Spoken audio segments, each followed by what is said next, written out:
Dunyiswe uJesu Kristu. Sanamhlanje sibuka ivangeli lika Markus chapter 9 verse 30 kuya 37.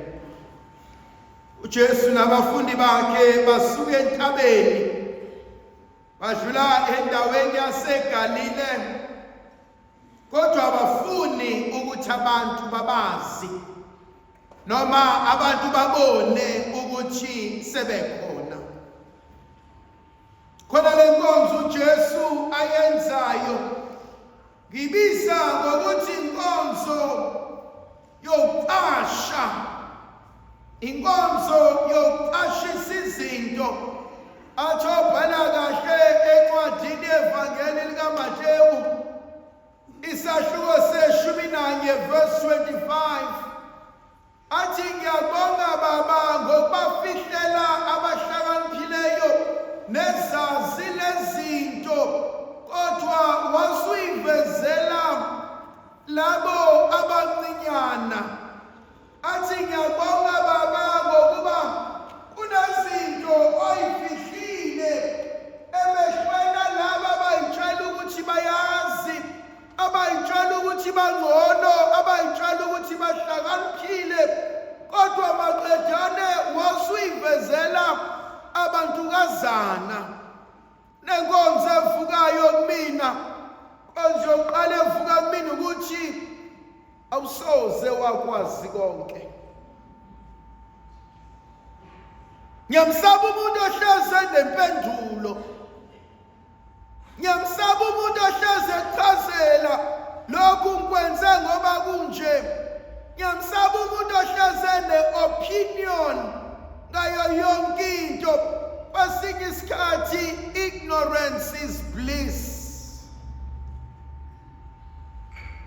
Khona ezinye izinto uNkulunkulu azokasifihlele zona, khona ezinye izinto uNkulunkulu azokathi awufanele ukwazi ngoba mhlawumbe you are not ready to deal with the truth.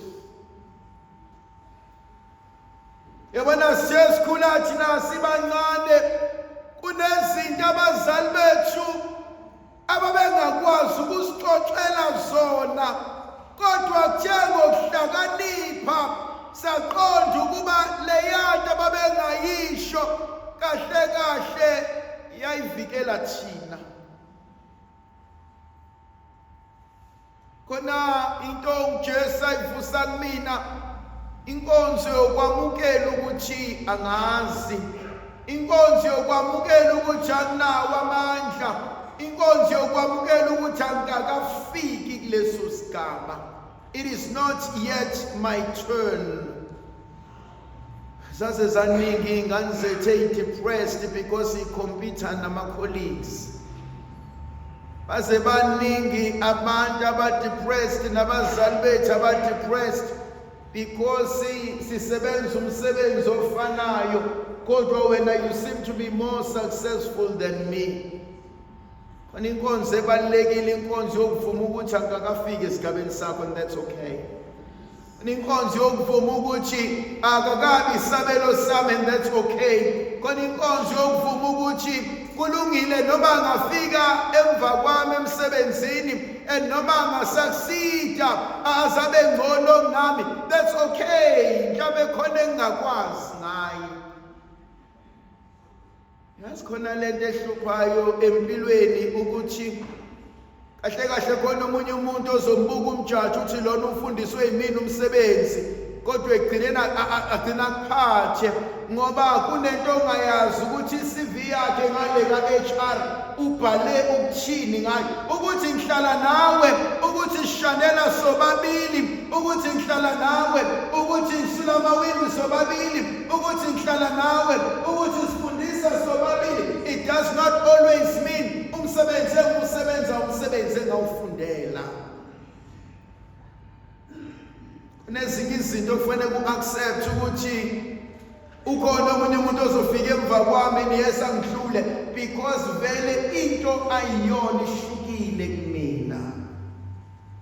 Inkonzo yesibili ayenzayo umntaka Maria, uthi umntaka Maria esebafihlelile ukuthi ufikile, ebese yabafundisa, abatshele ngokuthi usazofa, abatshele ukuthi ebese yavuka, abatshele ngokuhlushwa kwakhe.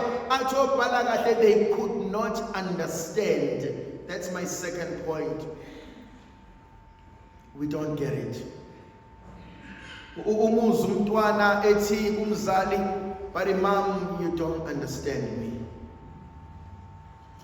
But love, you don't get me. Athi omunye ngicela unginikeze ithuba lokuba ungilalele so that uzo-understand ukuthi ngifuna ukuthini kuwena. Khona omunye umuntu okulalele senempendulo, khona omunye umuntu oku-invite senempendulo, khona omunye umuntu ongenandaba ukuthi uzothini, ngoba vele kakade uyayazi into ozoyisho ayinamsebenzi kuyena. Point number 2. Do we really understand? Maybe let me change this. Do we really get each other? Kunabantu asebeshada iminyaka ngeminyaka and they still don't get it. Bahlezi bexabana bebanga into eyodwa because we don't understand. Angifuni ukunderstanda. Azathi omunye ungangenzi understand into engayifuni. Point number 3, bathe bengaqondi basaba ukuyobuza. Fear got the better of us. Bangaka abantu abahleli bengayazi into akumele bayenze, kodwa bayesaba ukuyobuza because abafuna ukubukeka njengelima. Khona into ebuhlungu eyenzeke eklasini uma uthisha ehlele bafundisa bonke abantu and uthisha ababuze niya understanda, bonke bathi baya understanda, aphinda abuze niya understanda, nonke niya understanda. 2 months 3 months down the line akubhalwe exam bafile. You realize what they didn't understand. Ebese yababuza uthisha makwenziwe revision aba-understand abantwana, but why nangabuzi manga-understand? And so too nangempilo. Khona abanye abantu who carry the grudge, abaphethe inhlungu, abaphethe ukudinwa, abaphethe ulaka olwenzeka beseyingane, and they carry that throughout their marriage and baze bayikhiphele ey'nganeni zabo, and we don't understand why they do the things they do. It's because they didn't have the courage to deal with the pain eyabalimaza bebancane. And you only realize ukuthi kahle kahle mina ngifela izono zababu wakho negama wakho. uJesu uthi mase buyela nabendlini ebese babuza umbuzo obalekile, athi endleleni bengikhuluma ngani? Ebese bethi bona endleleni behade sikhuluma ukuthi ubani omkhulu ubani ongcono kunomunye. And these are two different things. uJesu is only interested in their human growth. Ufuna ukubabona besimama, ufuna ukubabona bebangcono, ufuna ukubabona bebabantu. Bona they are only interested ukuthi ubani uzoba namandla ukudlula omunye. And so here sineyinto ezimbili, human growth versus competition. Ikuphi esiphila kona, ikuphi esihlala kona. Ekugcineni bese siyibuza umbuzo obalulekile ukuthi yini ekumele ngiyenze ukuze amandla kaNkulunkulu abonakaliswe empilweni yami? Yini ekumele ngiyenze ukuze ngikwazi ukuba ngcono? Khona abanye abantu impilo yabo is-stuck and they are convinced ukuthi bathakathiwe, and only to realize if only they took time alone with themselves, they could sort a mess they've created for themselves. Thandwa zami, akusiyo wonke umuntu isitha sethu. Sometimes isitha sami uqobo lwami. Sometimes isitha sami imina ongafuni ukuyinikeza isikhathi, ngizama ukuphuculula insila, ngizama ukususa amakhekheba, ngizama ukudila noqobo lwami. I've been running away from it all these years.